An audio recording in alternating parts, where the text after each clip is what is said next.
Good morning, we're Chris and Lydia from the Roving Balys. Spring is in the air and today we're going for a weekend escape to Canberra to see Floriade, Australia's biggest flower festival. But we're not driving. Today we're going to catch the train, the regional Explorer train to be exact. We're hoping to take it a bit slower and arrive nice and refreshed and relaxed and ready to wander around a million blooming flowers. So come with us as we go on a very colourful adventure.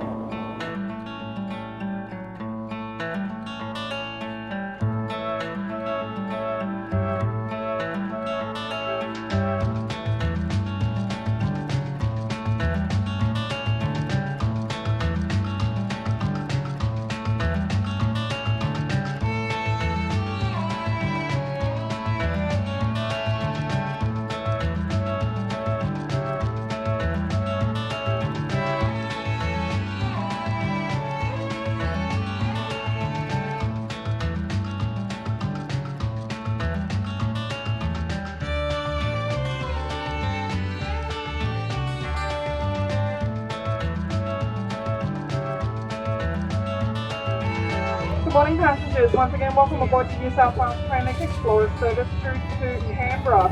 If you require any assistance throughout your journey, please let me or any member of crew know.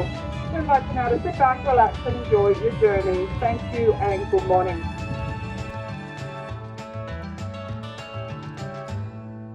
So normally we would drive down to Canberra, but we decided to catch the train today for a more scenic and relaxing trip. It adds about an extra 40 minutes to the trip, which I think's going to be worth it. We'll certainly arrive a bit fresher than if we'd driven for 3.5 hours. And you can have a walk around and grab a coffee. Yeah, and the train actually started from Central Station in the middle of Sydney, but we got on at Campbelltown, which is an outer suburb of Sydney, about half an hour down the road. We actually saved a few dollars. The fare was a little bit cheaper, but it was closer for us to get to, so it made it worthwhile.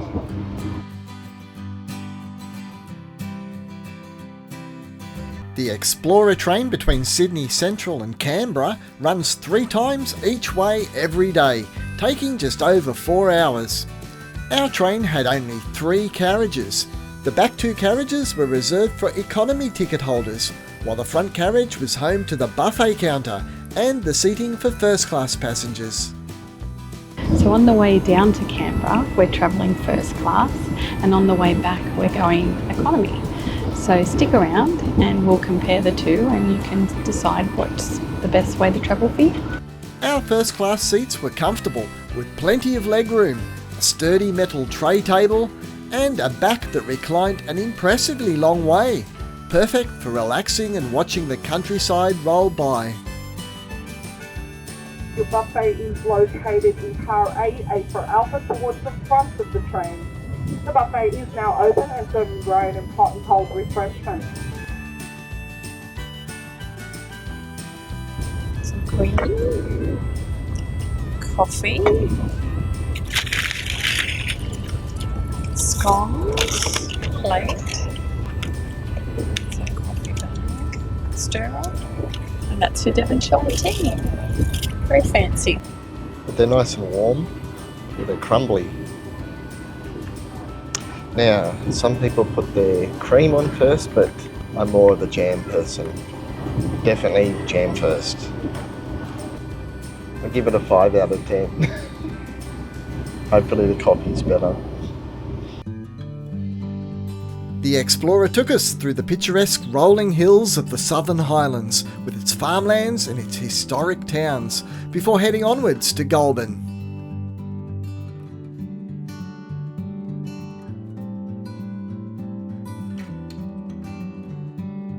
So far it's been a very pleasant journey and would highly recommend it. You get to see all the beautiful scenery and you get down there refreshed and relaxed, and I think this is going to be our preferred way of travelling to Canberra from now Well, you on. certainly go through all the little towns that you would miss if you were driving. All the little hills with the little sheep and cows spotted around. It's really pretty. And you can get a coffee and a Devonshire tea. So it's a very relaxing way to get down to Canberra. It is. Shortly after passing through Goulburn, the train line to Canberra separates from the line heading down to Melbourne. We recently put out a video on our 12-hour train journey between Melbourne and Sydney, which we'll link in the description if you're interested. As the Explorer continued south through the southern tablelands, we were greeted by bright yellow canola fields in full bloom. A sea of flowers giving us an early taste of the floral spectacular that awaited us in Canberra.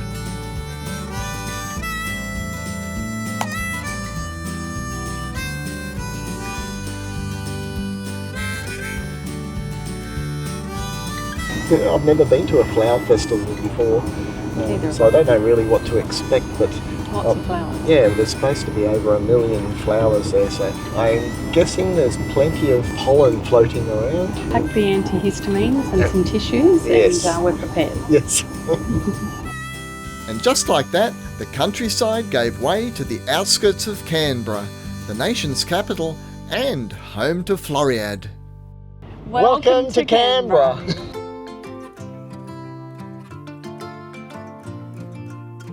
After checking into our hotel, we still had the whole afternoon ahead of us, so we took a walk along the shore of Lake Burley Griffin to the National Museum of Australia, as we'd heard there was a very special exhibition on. We're going to the museum to see an exhibition that's going to bring back many childhood memories of mine. So I'm a bit excited because my little inner child is jumping up for joy. Lydia's inner child wasn't the only one jumping for joy. Even the local bunny families were out hopping happily through the bushes. Mr. Squiggle was one of Australia's longest running children's TV shows. It ran for 40 years, so if you were a kid in Australia during the 20th century, you probably grew up watching Mr. Squiggle and his friends. For our international audience, Mr. Squiggle was the man from the moon who came to Earth in his rocket ship.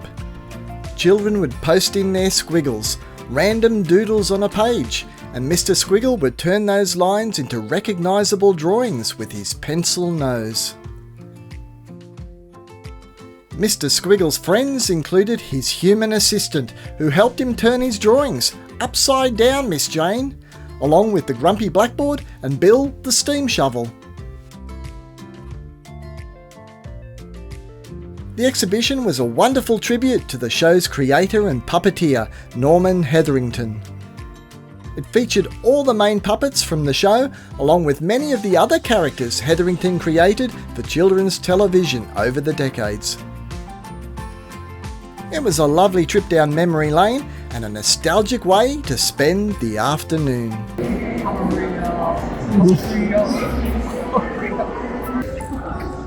May have done some sugar.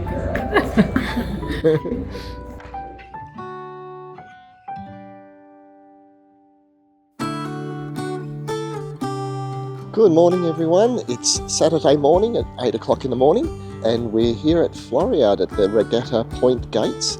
It doesn't open till 9:30 to the general public, but we're here for a Heart Foundation guided walk, which is going to take us around the gardens early before the general public gets in. It's guided by one of the former head gardeners of Floriade, so he should know something about what's going on. We'll have a good general feel for the place before we come in again at 9:30 with the rest of the public. So let's go and check out Floriade. Floriade is a Latin word meaning to be covered in flowers, and as we walked through the gate, it immediately became clear that it would live up to its name. It's the largest flower festival in the Southern Hemisphere and among the largest in the world. It's rebuilt from scratch every year, and for a month between September and October, it transforms Canberra's Commonwealth Park into a living canvas of colour. Planning for Floriade begins 18 months in advance. Most of the 1 million bulbs and seedlings are pre-grown off-site. About 45% of the bulbs are tulips, which need cold winters and warm springs to thrive, making Canberra's climate perfect for them.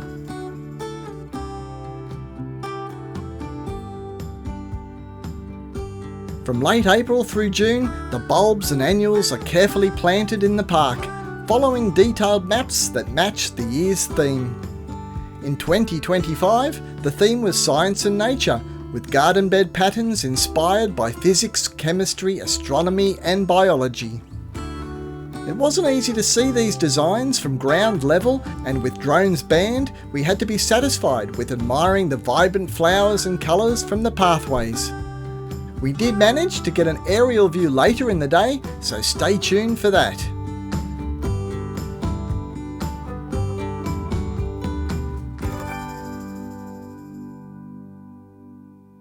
Which one's the gnome?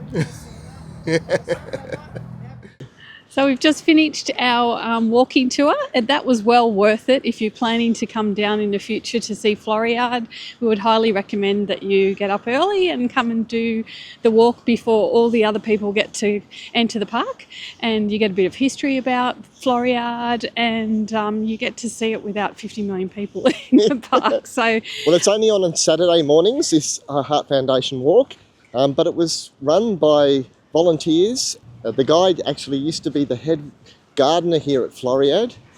He'd been the head gardener he'd worked on Floriade for 23 years, so he was very knowledgeable and told us all the ins and outs and all the behind the scenes information. We're going for a coffee now because we've got half an hour until it opens to the general public, and then we'll brave the crowds and go back in. yeah.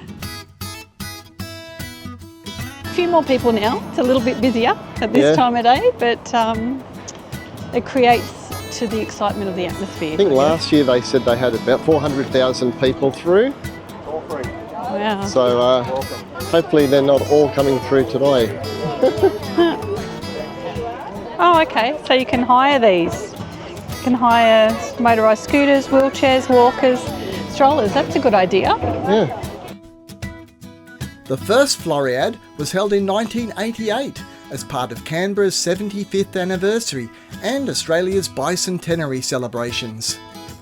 It was originally intended to be a one-off event, but it proved so popular that it became an annual tradition, attracting hundreds of thousands of visitors from across the country and around the globe.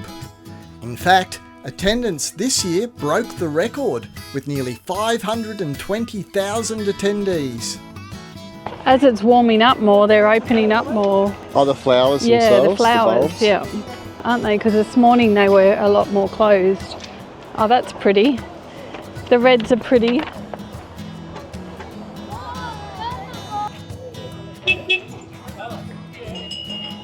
Floriade really makes for the perfect family day out. Entry is completely free, which keeps it budget friendly, and you can bring your own picnic or grab a bite to eat from one of the many food trucks scattered around the park. There's entertainment happening all day long, from live music to roving performers, and this year one of the highlights was a show about giant bugs that all the kids seem to love. And when the little ones get tired of looking at flowers, there's plenty of other activities to keep them happy.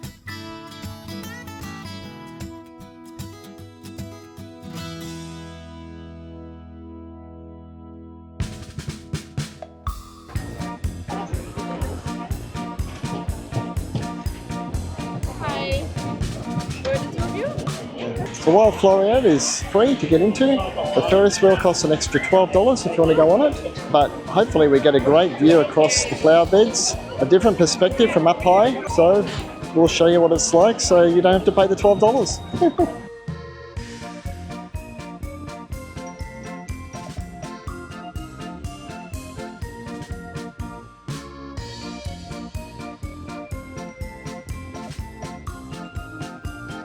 As we climbed higher on the Ferris wheel, we could finally make out some of the garden bed designs that weren't obvious from the ground level. One shaped like an atom, another resembling a computer chip. It was actually the perfect vantage point to take in the entire park and really appreciate the scale and the creativity behind Floriade's design. Mickey's a bit scared of this. I'm not a big fan. Good view. Good view. But It's a great view, great way of seeing the patterns in the flowers. Yeah, it's just very windy. You can tell by my hair going everywhere.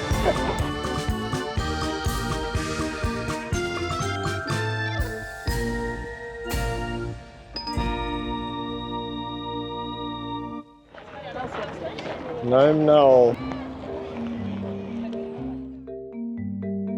Another kid-friendly activity and long-time Floriade favourite is the traditional gnome painting competition. For a small donation, you can buy a plain plaster gnome and paint it however you like. Once it's finished, your masterpiece goes on display in Gnome Knoll for everyone to admire throughout the festival. The competition has been running almost as long as Floriade itself, adding a touch of nostalgia, and it's another fun, creative way to keep the kids entertained.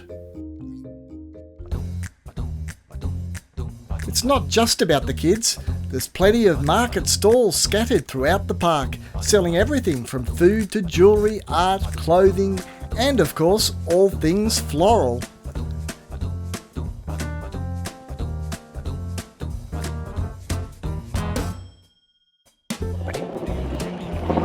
I get distracted by bright colours.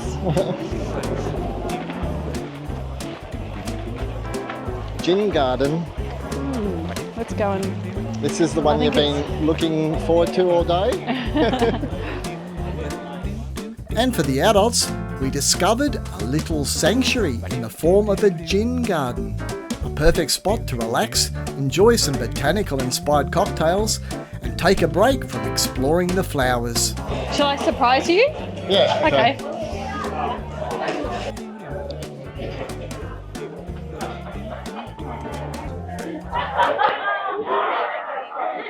You're getting me a cup of tea? I did.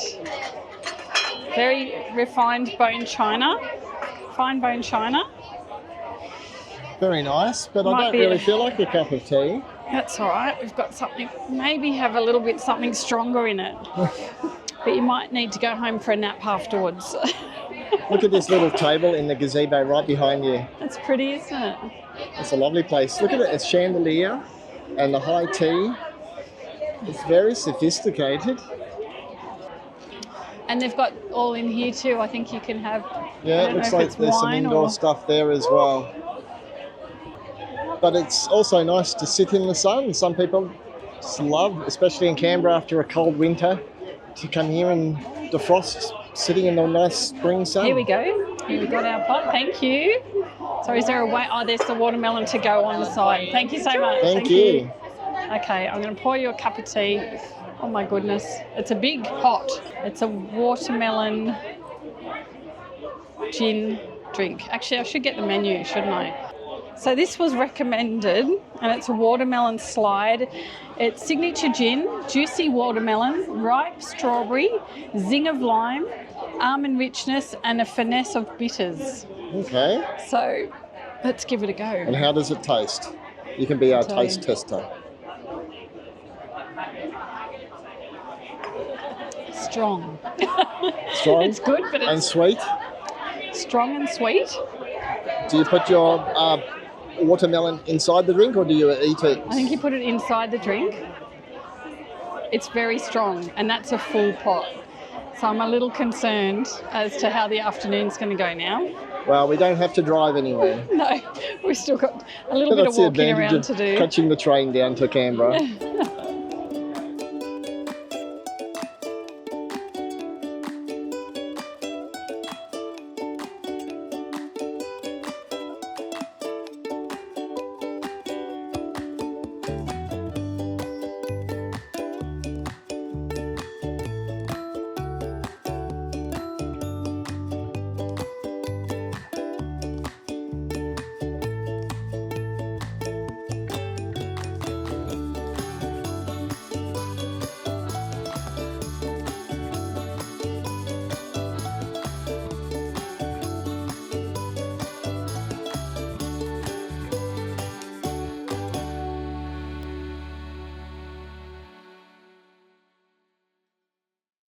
So we had an awesome day in Floriade yesterday, and we really recommend going, but our top tip for going to Floriade is do the morning walk, because there's less people, great opportunity to see it in all its glory, and then you can go back later and just relax and take it all in. We are now heading back to Sydney and we're going economy class, so we're going to be able to compare first class to economy class and let you know what our thoughts are. So come along with us and we'll show you the ride.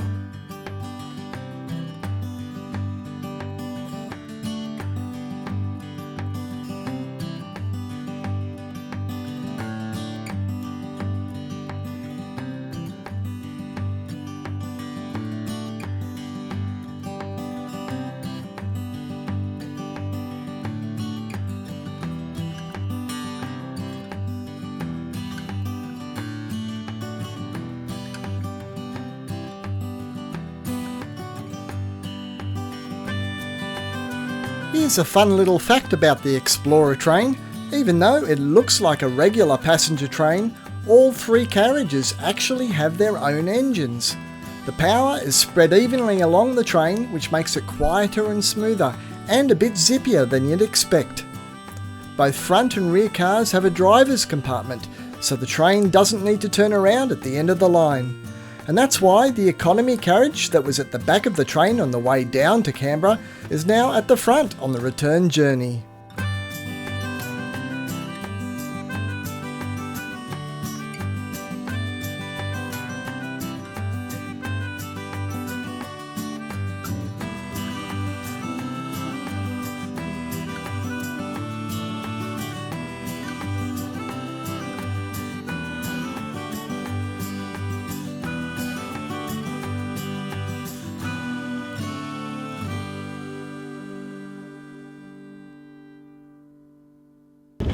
I went and got us some snackies. I got a little sandwich for you, a sandwich for me, gluten-free, ginger beer, can't go wrong, and some chips, because I'm going to put them on my sandwich. Oh, really? What's on your what else is on your sandwich? Ham and cheese. Ham and cheese Tomato. and chips. Not yet, but they will be. And all that was $24.50. I thought that was pretty good value. Yeah, that's not I too can't bad. buy a $5.50 gluten-free sandwich anywhere. No. So I think that was actually, it's pretty good value. There's no point bringing your own food. I think there's plenty of options. No, but they do have hot meals as well. Didn't really feel like a big, bangers and mash or a curry or something like that. So sandwiches is probably the best thing. Yeah. Let's dig in. Oh yeah, I can hear that. Just what you felt like.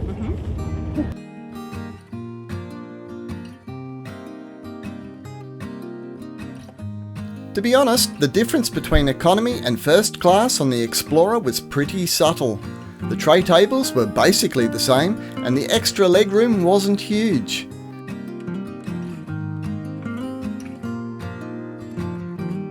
The biggest difference was in the seat recline.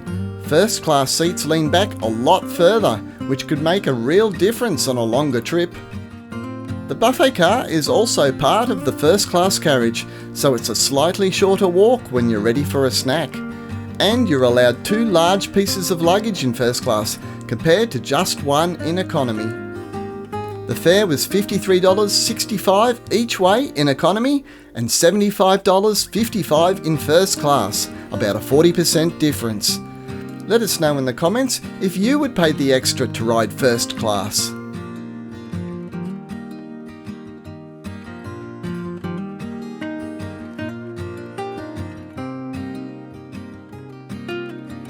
These old Explorer trains are 32 years old now, so they lack all the mod cons of the more modern day trains. So there's no Wi-Fi, there's no charging ports. So to help pass the time, make sure you bring a good book, or you might like to have a snooze, chat with your seat partner, or just sit back and watch the scenery sail by.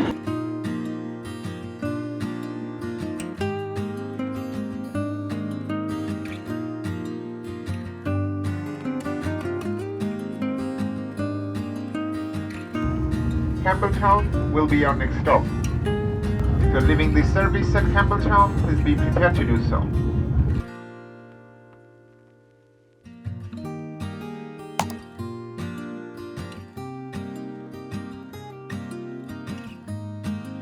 If you've enjoyed this weekend escape to Canberra on the Explorer train, make sure you check out our day trip on the historic Kuranda Scenic Railway from Cairns.